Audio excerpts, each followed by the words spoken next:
పోషకాలు ఉన్న పాలకూర ఇలా గనుక మనం చేసుకొని తిన్నామంటే ఎంత అద్భుతమైన రుచి ఉంటుందో. ఈ కూర అన్నంలోకి, చపాతీలోకి, రొట్టెలోకి కూడా చాలా బాగుంటుందండి. కొద్దిగా కూర కలుపుకున్నా సరే మొత్తం అన్నంకంతా అవుతుందన్నమాట. అంత బాగుంటుంది. మధ్యలో మనం ఇవన్నీ వేసాం కాబట్టి తినేటప్పుడు పలుకుల్లాగా వచ్చి చాలా రుచిగా బాగుంటుంది. రాని వాళ్ళు కూడా చాలా ఈజీగా సులువుగా చేసేయచ్చండి. జస్ట్ 10 నిమిషాల్లోపే మనకు పాలకూర అయితే రెడీ అయిపోతుంది. మరి నేను ఇందులోకి ఏమేమి వేసాను, ఎలా చేసాను అనేది వీడియో ఎక్కడ స్కిప్ చేయకుండా చివరి వరకు అయితే చూడండి. హలో అండి, వెల్కమ్ టు మా ఇంటి రుచులు మన కిచెన్. ఇవాళ మనం పాలకూర కర్రీ చేసుకుందాం. అందుకోసం ముందుగా మనం పాలకూరనంతా క్లీన్ చేసి ఒలిచిపెట్టుకోవాలండి. తర్వాత మనము కట్ చేసుకునే కన్నా ముందే పాలకూరని ఇలా కడిగి పెట్టుకొని ఇప్పుడు ముక్కలుగా కట్ చేసి పెట్టుకోవాలి. ఇక్కడ నేను ఒక కట్ట వరకు అయితే పాలకూర తీసుకున్నాను. అందుకు 2 పెద్ద సైజు ఉల్లిగడ్డలు అయితే తీసుకున్నానండి. ఇవి కూడా మనము చిన్నగా కట్ చేసుకొని పెట్టుకుందాము. పాలకూరని ఉల్లిపాయని ఇలా ముక్కలుగా కట్ చేసి పెట్టుకున్న తర్వాత మనం స్టవ్ మీద కడాయి పెట్టుకున్న అందులో 2 టేబుల్ స్పూన్ వరకు అయితే ఆయిల్ వేసుకోవాలి. ఆయిల్ హీట్ అయ్యాక మినపగుళ్ళు, జీలకర్ర వేసుకోవాలి.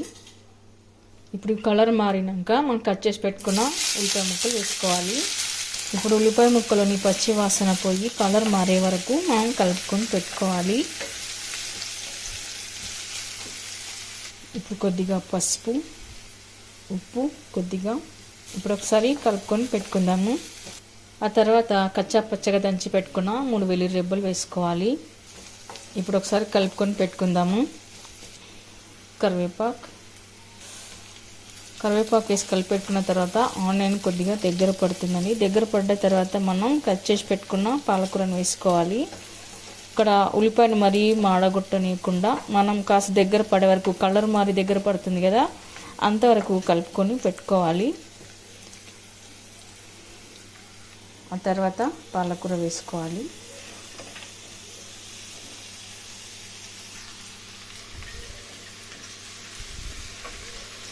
తర్వాత ఆకు ఉడికే కొద్దీ దగ్గర పడుతుందండి. ఇలా అంతా వేసుకొని కలుపుకొని పెట్టుకుందాము. ఆ తర్వాత మనం కింద నుంచి పైకి ఇలా కలుపుకొని పెట్టుకోవాలి.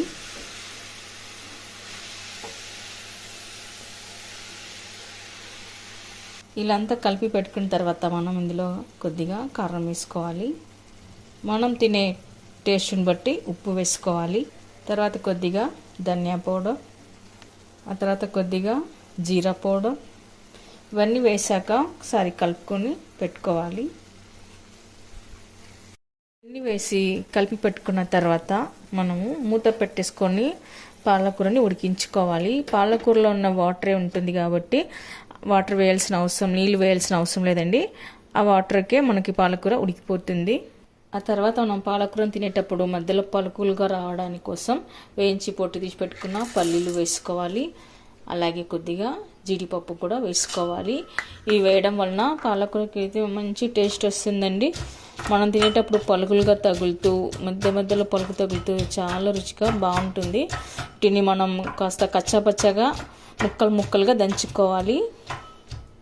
చూడండి, మరీ పొడిగా మెత్తగా కాకుండా ఇలా కాస్త పలుకులుగా దంచుకొని పెట్టుకోవాలి. ఇప్పుడు పాలకూర కాస్త ఉడికిన తర్వాత మనం ఇందాక దంచి పెట్టుకున్న పలుకులు వేసుకోవాలి. పల్లీలు, క్యాష్యూ నట్స్ వేసుకోవాలి. తర్వాత వీటిని కూడా ఒకసారి కలుపుకొని పెట్టుకుందాము. ఇప్పుడు అంతా కలిపి పెట్టుకున్న తర్వాత పాలకూర కాస్త కొద్దిగా దగ్గర పడాలి. అంతవరకు మరొక 2 నిమిషాల పాటు ఉడికించుకొని పెట్టుకుందాము. ఆ తర్వాత పాలకూరలోని వాటర్ అంతా, నీరంతా ఇంకిపోయి ఇలా ఆయిల్ వస్తుంది చూడండి. ఇలా ఆయిల్ పక్కకు వచ్చినట్లయితే మనకు అప్పుడు పర్ఫెక్ట్గా పాలకూర అయినట్ల ఈ కర్రీ చాలా రుచిగా బాగుంటుందండి. ఇలా ఆయిల్ అంతా సపరేట్ అయ్యే వరకు మనం కాస్త ఉడికించుకోవాలి. ఒక్కసారి కనుక ఈ కూర చేశారంటే మళ్ళీ కావాలంటారండి, అంత బాగుంటుంది. మామూలుగా మనం చేసుకునే పాలకూర కన్నా ఈ రకంగా ఈ పద్ధతిలో చేశారంటే చాలా బాగుంటుంది. మళ్ళీ కూడా తినాలనిపిస్తుంది. ఓకే అండి, నేనైతే ఇక్కడ స్టవ్ ఆఫ్ చేశాను. తర్వాత పైన కొద్దిగా మనం కొత్తిమీర వేసి గార్నిష్ చేసుకుందాము. ఇక్కడ ఏ ఆకుకూర అయినా సరే ఎక్కువ మరీ ఉడికించుకోరాదండి, పోషకాలన్నీ పోతాయి కాబట్టి మనం మరీ మెత్తగా అయితే ఉడికించుకోరాదు. తర్వాత ఇప్పుడు మనం సర్వింగ్ బౌల్లోకి తీసుకుందాము. చూసారుగా, మరి మీరు కూడా ఒకసారి ట్రై చేయండి. మీకు ఎలా కుదిరిందో కామెంట్స్లో పెట్టండి, లైక్ చేయండి, షేర్ చేయండి. తప్పకుండా మన ఛానల్ని సబ్స్క్రైబ్ చేయండి.